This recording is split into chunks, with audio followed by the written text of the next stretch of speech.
कुरो इलेक्ट्रिकै भयो, कम करेन्ट खाने लेटेस्ट टेक्नोलोजी त्यो भयो होइन।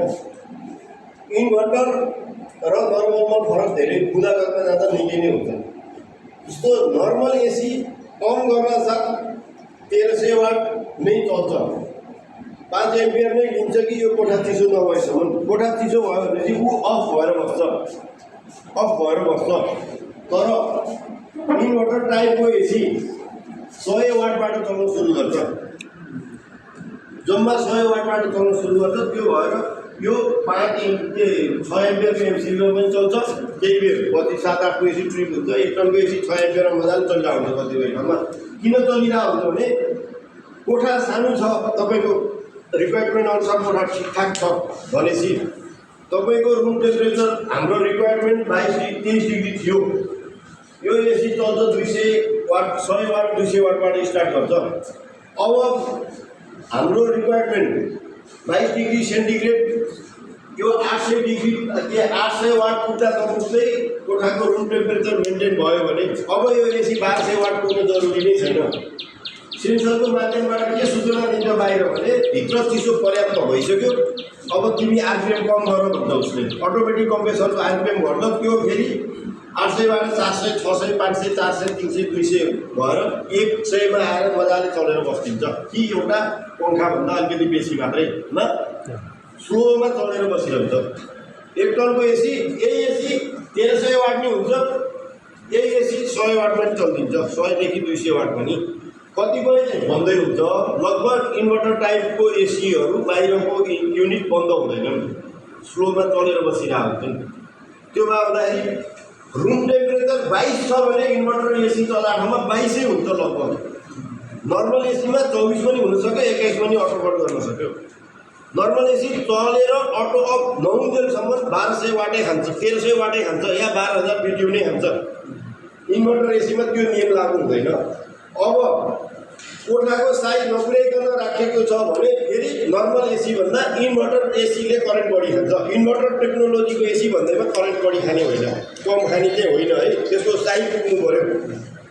के सिद्धान्त हुन्छ भने जस्तो यही हलमा हामीले 1 टनको एसी लगाइदियो, त्यत्रो ठुलो हल छ, हाम्रो रिक्वायरमेन्ट थियो 22 डिग्री सेन्टिग्रेड। अब यो एसीले यो कोठामा 22 डिग्री सेन्टिग्रेड झार्नै सक्दैन। झार्न नसकेपछि के भन्छ सूचना यसले के दिन्छ भनेपछि भाइ भित्र चिसो पुगेन, त अझ फास्ट दौडी ढिला भयो पुग्नलाई भन्छ। कम्प्रेसरलाई हाई भोल्टेज दिएको गर्छ, कम्प्रेसर एकदम तुफान दौडिन थाल्छ, झनै बढी चल्छ। उसले त हर कोसिस गर्छ कि यसलाई 22 डिग्रीमा ल्याउनु, सक्दैन। नसकेपछि यो 7 एम्पियरसम्म पुगिन्छ 1 टनको एसी, अर्को 5.5 भन्दा पुग्दै यो 6-7सम्म पुगिन्छ। अब तपाईँको अर्को 5 भन्दा चल्दैन।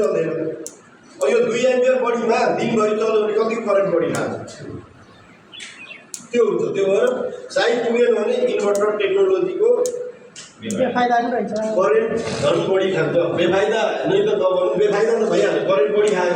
नम्बर 1, नम्बर 2 यसको आयु घट्यो, बढी दौडिनु पऱ्यो, थाक्छ नि त बढी। त्यो भएर हरेक चिजको मापदण्ड त हुँदै हुन्छ, कुन मापदण्डमा कसरी चलाउने, त्यसको क्यापासिटी के हो। जस्तो नयाँ गाडीमा 15 टन बोक्ने क्यापासिटीको ट्रक छ, नयाँ ठाउँले त 20 टन पनि बोकिन्छ नि। जस्तो उकालोमा मतलब गाडी उकालोमा गइदिन्छ, एक गेयरमा हालेर हिँडेपछि त 20 टन पनि, त्यो क्रमशः घट्दै आएपछि भरे 60 टन पनि नतान्ने भइदिन्छ। सुरुमा त 20 टन बनाइयो, हामीले 15 बनाइयो, पछि त कामै नलाग्ने हुन्छ। केही नियम त यसै लाग्नु हुन्छ कि हामीलाई नि, हामी सक्नेभन्दा बढी गचक्क भारी बोक्यो भने केही बेरमा बोकिन्छ। भरे छिन्यो, यो छिन्यो बढी काम गरेर हुन्छ नि, काम गर्दैन। बढी भारी बोक्यो त्यो गऱ्यो भनेपछि यसलाई पनि त्यही नियम लागु हुन्छ। सकभर इन्भर्टर टाइपको एसीमा या अर्कोमा सकभर क्या ठाउँ पुर्याएर, मतलब उसको क्यापासिटी अनुसार नै एसी राख्ने। अस्ति भनेको थिएँ नि 1 टन एसीलाई हामीले कति भनेको थियौँ रिक्वायरमेन्ट गर्नु पऱ्यो भने 144 12x12 को कोठा। अहिले यतिलाई त 100 स्क्वायर फिट भन्छ यिनीहरूले, कि ठाउँ हेरेर। जस्तो बिहान पूर्वको पनि घाम लाग्छ, पश्चिमको पनि घाम लाग्छ, त्यो 4 इन्चीको मात्रै वाल छ भने त्यसमा बढी चाहियो। अनि यो सिङ्गल माथि केही पनि छैन, सिधै छत छ भने 60% देखाइदिन्छ त्यो तातो भने चाहिँ 1 टन एसी हाल्ने हो, 1.5 टन एसी हाल्नु पर्ने हुन्छ। त्यो केसमा चाहिँ कस्टमरलाई हामीले त्यसै गरी भन्नुपर्छ कि या त तपाईँले जिप्सन बोर्ड लगाउनुहोस्, जिप्सन बोर्ड लगाउन त त्यो तातो सट्टै त्यहीँ लुक्यो नि त। या त माथि छाना हुनु पऱ्यो, होइन भने त्यहाँ एसी हालेर रातिलाई काम गरेर दिउँसोलाई त एसी चलाएर बस्नुलाई भन्दै परेन, करेन्ट मात्रै सत्यानाश हुन्छ। यस्तो माथि खाली खुट्टाले गएर पैताला ठोको उठ्ने तातो हुन्छ। त्यो भएर हामीले कोठाको साइज पनि हेरिदिनु पऱ्यो, कहाँ राख्ने लोकेसन पनि हेरिदिनु पऱ्यो, घाम कतिको लाग्छ त्यो पनि हेर्नु पऱ्यो, झ्याल कति छ त्यो नि हेर्नु पऱ्यो, झ्यालको चरहरूबाट कतिको लिकेज हुन्छ त्यो पनि हेर्नु पऱ्यो। धेरै चिजहरूको ख्याल गर्नुपर्ने हुन्छ।